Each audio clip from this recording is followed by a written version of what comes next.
जय हिंद दोस्तों, आप सभी का स्वागत है आपके अपने सैनिक वेलफेयर यूट्यूब चैनल में। दोस्तों, जैसा कि आप सभी जानते हैं 8वें वेतन आयोग का सभी लोग इंतजार कर रहे हैं। उसके पैनल का कब गठन होगा, अभी सिर्फ अनाउंसमेंट हुआ है। इसी संदर्भ में डिपार्टमेंटों की तरफ से कुछ रिकमेंडेशन आने लगे हैं। उसी तरीके का एक रिकमेंडेशन है फैमिली पेंशन को लेकर, जिसमें फैमिली पेंशन 30% से 40% बढ़ाने की बात की गई है। वो भी जो लास्ट रिकॉनेबल एमोल्यूमेंट्स होता है उसका 40% फैमिली पेंशन मिलना चाहिए, जो अब 30% मिलना है। तो सबसे पहले तो हम बात करते हैं कि फैमिली पेंशन कितने प्रकार की होती है और किस किस कंडीशन में कौन कौन सी मिलती है। तो आज ये जो 40% की बात है, ये बात हो रही है ऑर्डिनरी फैमिली पेंशन की। ऑर्डिनरी फैमिली पेंशन किसको मिलती है? ऑर्डिनरी फैमिली पेंशन उसको मिलती है जब एक पेंशनर नहीं रहता है तो उसके स्पाउस को ऑर्डिनरी फैमिली पेंशन दी जाती है, और उसकी जो डेथ होती है वो नॉन एट्रीब्यूटेबल टू सर्विस होती है। सर्विस में रहते हुए हो या पोस्ट रिटायरमेंट हो। अगर सर्विस में रहते हुए होती है तो उसको 10 ईयर्स तक एनहेंस्ड फैमिली पेंशन मिलती है और उसके बाद ऑर्डिनरी फैमिली पेंशन लागू हो जाती है। और पोस्ट रिटायरमेंट अगर डेथ होती है तो उसकी एनहेंस्ड फैमिली पेंशन उसको 7 साल या 67 साल 67 ईयर्स एज जो पहले आती है तब तक उसको एनहेंस्ड फैमिली पेंशन मिलती है, और उसके बाद ऑर्डिनरी फैमिली पेंशन लागू हो जाती है। तो आज हम जो बात कर रहे हैं वो कर रहे हैं ऑर्डिनरी फैमिली पेंशन। इससे अलग होती है एनहेंस्ड फैमिली पेंशन, जो कि 50% पेंशनर को जो मिलती है वही होती है। और टाइम बताया, इन सर्विस अगर किसी की डेथ होती है तो 10 साल तक मिलती है, उसके बाद ordinary family pension. Post retirement अगर डेथ होती है तो 7 ईयर्स और 67 ईयर्स एज दोनों में से जो पहले आती है।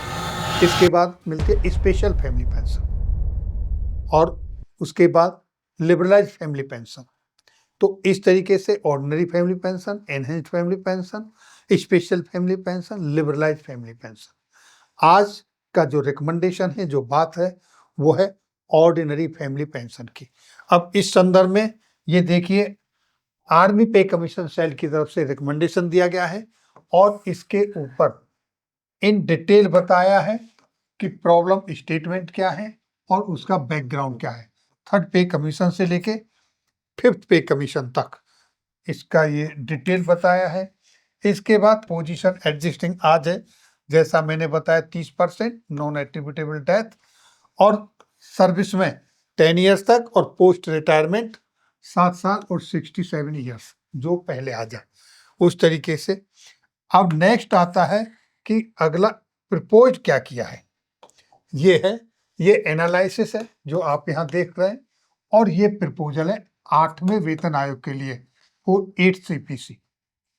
अब यहाँ सीधे कोई भी इधर उधर की बात नहीं, सिर्फ पॉइंट टू पॉइंट यहाँ देखिए। एग्जाम्पल दिया, सिपाही with 10 year service having 3 dependents, यानी कि एक जवान। सबसे ज्यादा इसका प्रभाव जो पड़ता है वो अदर रैंक जवान, सिपाही, नायक, एनसीओ, हवलदार, यहाँ ज्यादा प्रभाव पड़ता है, क्योंकि इस ग्रेड में एक तो पहले से पेंशन कम होती है, क्योंकि अर्ली एज में उनको रिटायर्ड कर दिया जाता है तो उनकी पेंशन कम होती है। उसके बाद फिर अगर उसमें से फैमिली पेंशन जाए तो वो 30% और हो जाती है, बहुत कम हो जाती है, गुजारा नहीं होता। बच्चों का पढ़ाई का, आज की इलाज का, उनकी बुक हैं, किताबें हैं, और डे टू डे दिनचर्या की जो सामान हैं इतने महंगे हैं कि उनका गुजारा होना बड़ा मुश्किल होता है। इसलिए इस पर उठाया मुद्दा। तो 3 डिपेंडेंट्स के लिए एनहेंस्ड ऑर्डिनरी फैमिली पेंशन जो मिल रही 27,668 रुपये, ये महंगाई राहत के साथ है। और ऑर्डिनरी फैमिली पेंशन में जब ये चला जाता है तो ये 16,000 16,500 पर ही आ जाता है। तो इसमें कैसे गुजारा होगा। अब देखिए नेक्स्ट, देखिए monthly per capita consumption. NITI Aayog की तरफ से बताया गया है कि किस तरीके से पर कैपिटा खर्चा, चाहे वो रूरल एरिया में हो, सिटी एरिया में हो, एवरेज जो है वो 6,500 आता है। एवरेज रूरल एरिया में 4,780 और अर्बन एरिया में 8,116। अगर एवरेज इतना आता है तो 3 मेंबर्स के लिए 19,600 बनता है, जबकि यहाँ पर ये 16,000 पर ही रह जाता है। 7वें वेतन आयोग में एक्रोइड फॉर्मूला के मुताबिक 3 जो डिपेंडेंट्स के लिए कंजम्पशन के हिसाब से उन्होंने यूनिट लिया था, उसके हिसाब से बनता है उनका 20,212 रुपये। ये 7वें वेतन आयोग में। अब यहाँ जो रिकमेंडेशन दिया है वो देख लीजिए, आपके सामने है। और ये 22,000 40% करके 22,134 रुपये मिनिमम फैमिली पेंशन होनी चाहिए। इस तरीके से ये रिकमेंडेशन दिया है आर्मी पे कमीशन सेल की तरफ से 8वें वेतन आयोग में। ऑर्डिनरी फैमिली पेंशन जो आज 30% है वो बढ़ के 40% हो, ऐसा उनकी तरफ से रिकमेंडेशन दिया है। ये सोशल मीडिया पे काफ़ी सर्कुलेट हो रहा है। तो ये थी जानकारी।